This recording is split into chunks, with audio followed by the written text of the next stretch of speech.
ਇਹ ਰੁੱਖਾਂ ਦੇ ਚਾੜ ਕੇ ਰੁੱਖ ਖਾ ਜਾਂਦੀਆਂ ਸੀ। ਅੱਗੇ ਲਿਆ ਵੀ ਅੱਛਾ ਰੁੱਖ ਖਾ ਜਾਂਦੀਆਂ ਜਿਸ ਵੇਲੇ ਤੇ ਨਬੀ ਸੱਲੱਲਾਹੁ ਅਲੈहि ਵਸੱਲਮ ਆਪਣੀ ਸਾਡੇ ਜਿੰਨੇ ਵੀ ਦੋਸਤ ਭਰਾ ਸੁਣਨ ਵਾਲੇ ਨੇ ਵੀਡੀਓ ਨੂੰ ਹਾਂ ਸੇਵ ਕਰ ਲਓ ਔਰ ਸਾਡੇ ਚੈਨਲ ਨੂੰ ਸਬਸਕ੍ਰਾਈਬ ਕਰੋ ਹਾਂ ਔਰ ਇਹ ਚੀਜ਼ਾਂ ਦੇ ਵਿੱਚ ਬਹੁਤ ਸਾਰਾ ਹੀ ਜਿਹੜਾ ਕਿ ਮਾਸ਼ਾਅੱਲਾ ਜਿਹੜਾ ਸੋਟੀ ਸਾਰੇ ਨਬੀ ਨੇ ਸੱਲੱਲਾਹੁ ਅਲੈहि ਵਸੱਲਮ ਨੇ ਚਾਰੀਆਂ ਜੀ। ਅਸੀਂ ਕਹਿੰਦੇ ਪਾਣੀ ਆ ਰਿਹਾ ਇਹ ਤਾਂ ਹੈ ਹੀ ਸੋਨੇ ਦੀ ਸੋਟੀ। ਸੋਨੇ ਦੀ ਸੋਟੀ ਇਹ ਤਾਂ ਜੇ ਨਹੀਂ ਕੋ ਹੈਗੀ ਨਾ ਬੱਕਰੀ ਹਾਂਜੀ ਨਬੀ ਸੱਲੱਲਾਹੁ ਅਲੈहि ਵਸੱਲਮ ਨੇ ਆਖਿਆ ਇਹ ਲੈਣੀਆਂ ਤਾਂ ਲੈ ਕੇ ਬੰਨ ਕੇ ਟਾਕੀ 'ਚ ਰੱਖ ਲਓ ਤਾਂ ਵੀ ਬਰਕਤ ਆ। ਮਾਸ਼ਾਅੱਲਾ ਸਹੀ ਇਹ ਏਡਾ ਵੱਡਾ ਦੋਸਤੋ ਜਿਹੜਾ ਕਿ ਸਵਾਲ ਸਾਨੂੰ ਬਜ਼ੁਰਗ ਦੱਸ ਰਹੇ ਨੇ ਤੇ ਇਹਨਾਂ ਦੇ ਵਿੱਚ ਵਾਕਈ ਹੀ ਜਿਹੜਾ ਕਿ ਮਾਸ਼ਾਅੱਲਾ ਨਾ ਤੁਸੀਂ ਸ਼ੌਕ ਕਰੋ ਤੇ ਬੜਾ ਜਿਹਾ ਹੀ ਮਾਸ਼ਾਅੱਲਾ ਇਹ ਨਿਜ਼ਾਮ ਅੱਛਾ ਹੈ ਔਰ ਖੂਬਸੂਰਤ ਹੈ।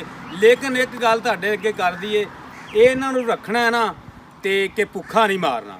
ਜਿਵੇਂ ਕਿ ਸਿਆਣੇ ਕਹਿੰਦੇ ਨੇ ਇਹਨਾਂ ਨੇ ਬਕੌਲ ਹੀ ਗੱਲ ਹੈ ਕਿ ਇਹ ਗੱਲ ਹਕੀਕਤ ਆ। ਸੁਣੋ ਇਹ ਗੱਲ ਹਕੀਕਤ ਆ ਕਿ ਜਿਹੜਾ ਕਹਿੰਦਾ ਕਿ ਜਿੰਨੇ ਬੱਕਰੀਆਂ ਨੂੰ ਰੁਝਾ ਲਿਆ ਉਹ ਸਾਰਾ ਰੱਜ ਗਿਆ ਤੇ ਮਾਰਿਆ ਉਹ ਬਦਵਾ ਦੇਣੀ ਹਾਂ ਜਿਵੇਂ ਕਹਿੰਦੇ ਨੇ ਕਿ ਇਹਨਾਂ ਨੂੰ ਬਾਦਸ਼ਾਹ ਨਹੀਂ ਰੁਝਾ ਸਕਿਆ ਤੇ ਜਿੰਨੇ ਰੁਝਾ ਲਿਆ ਉਹ ਬਾਦਸ਼ਾਹ ਬਣ ਗਿਆ। ਮੁਖਤਲਫ ਜੀ ਗੱਲ ਹੈ ਦੋਸਤੋ ਤੇ ਇਹ ਸੀ ਕਿ ਨਬੀ ਸੱਲੱਲਾਹੁ ਅਲੈहि ਵਸੱਲਮ ਬੱਕਰੀਆਂ ਚਾਰੀਆਂ ਨਾ ਹਾਂਜੀ ਇਹ ਰੁੱਖਾਂ ਤੇ ਚੜ ਜਾਂਦੀਆਂ ਸੀ ਜੀ ਅੱਛਾ ਇਹ ਰੁੱਖਾਂ ਤੇ ਚੜ ਕੇ ਰੁੱਖ ਖਾ ਜਾਂਦੀਆਂ ਜਿਸ ਵੇਲੇ ਤੇ ਨਬੀ ਸੱਲੱਲਾਹੁ ਅਲੈहि ਵਸੱਲਮ ਆਪਣੀ ਜ਼ੋਹਰ ਦੀ ਨਮਾਜ਼ ਪੜ੍ਹਦੇ ਪਏ। ਅੱਛਾ ਜੀ ਜ਼ੋਹਰ ਦੀ ਨਮਾਜ਼ ਪੜ੍ਹ ਰਹੇ ਆ ਤੇ ਦੁਆ ਮੰਗਦੇ ਪਏ ਆ ਠੀਕ ਤੇ ਇਹ ਉੱਠੀਆਂ ਜੀ ਯਹੂਦੀ ਦਾ ਬਾਗ ਸੀ ਸਹੀ ਉਹ ਸਾਰਾ ਬਾਗ ਚਾੜ ਕੇ ਖਾ ਲਿਆ। ਠੀਕ ਯਹੂਦੀ ਆ ਗਿਆ ਸਹੀ ਰਸੂਲ ਕਰੀਮ ਸੱਲੱਲਾਹੁ ਅਲੈहि ਵਸੱਲਮ ਕਹਿਣ ਲੱਗਾ ਜੀ ਮੇਰਾ ਬਾਗ ਖਾ ਲਿਆ। ਅੱਛਾ ਜੀ ਰਸੂਲ ਕਰੀਮ ਸੱਲੱਲਾਹੁ ਅਲੈहि ਵਸੱਲਮ ਨੇ ਆਖਿਆ ਭਲਿਆ ਲੋਕਾਂ ਤੂੰ ਸਾਡੇ ਕੋਲ ਕੀਮਤ ਲੈ ਲਾ। ਸਹੀ ਉਹਨੇ ਕਿਹਾ ਕੀਮਤ ਨਹੀਂ ਲੈਣੀ ਅੱਛਾ ਜੀ ਮੈਨੂੰ ਬਾਗ ਹਰਾ ਹੋਣਾ ਚਾਹੀਦਾ ਵਿੱਚ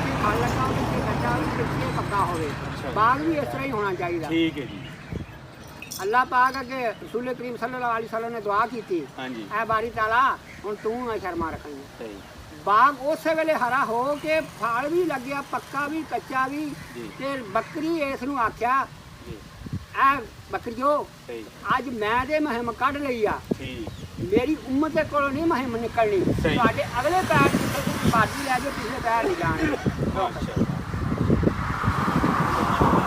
ਲੋ ਜੀ ਬਜ਼ੁਰਗਾਂ ਦੇ ਨਾਲ ਸਾਡੀ ਗੁਫ਼ਤਗੂ ਹੋਈ ਉਹਨਾਂ ਨੂੰ ਸਾਨੂੰ ਨਬੀਆਂ ਦੇ ਮੁਤਲਕ ਸਾਨੂੰ ਇੱਕ ਹਦੀਸ ਸਾਨੂੰ ਸੁਣਾਈ ਗਈ ਔਰ ਇਹਨਾਂ ਬੱਕਰੀਆਂ ਦੇ ਮਾਮਲੇ 'ਚ ਤੇ ਇਸ ਤੋਂ ਹੋਰ ਕਾਰੋਬਾਰ ਸੋਚਿਆ ਜਾਏ ਨਾ ਤੇ ਇਸ ਤੋਂ ਵੱਡਾ ਅਸੀਂ ਇਤਿਹਾਸ ਦੇ ਲੋਕ ਹਾਂ ਇਸ ਤੋਂ ਵੱਡਾ ਕਾਰੋਬਾਰ ਨਹੀਂ ਸਮਝਦੇ ਕਿ ਸ਼ਹਿਰਾਂ ਦੇ ਵਿੱਚ ਵੀ ਲੋਕ ਜਾਨਵਰ ਰੱਖਦੇ ਨੇ। ਇਹ ਲੋਕ ਜਿਹੜੇ ਕਹਿੰਦੇ ਨੇ ਬੱਕਰੀ ਕੀ ਆ ਬੱਕਰੀ ਕੀ ਚੀਜ਼ ਬੱਕਰੀ ਕੀ ਹੈ ਇਹ ਮੱਝਾਂ ਭਾਈਦੇ ਆਖਾਂ ਵੱਡੇ ਡੰਗਰ ਨੂੰ ਇਹ ਅੱਲਾ ਦੀ ਕਸਮ ਸਾਰਿਆਂ ਵੱਧ ਜਾਂਦਾ।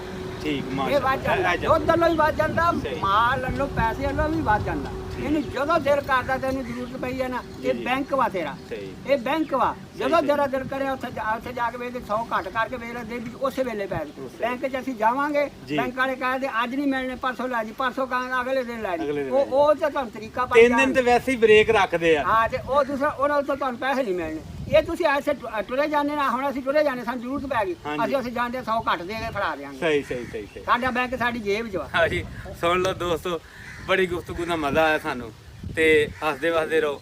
ਖੁਦਾ ਹਾਫਿਜ਼।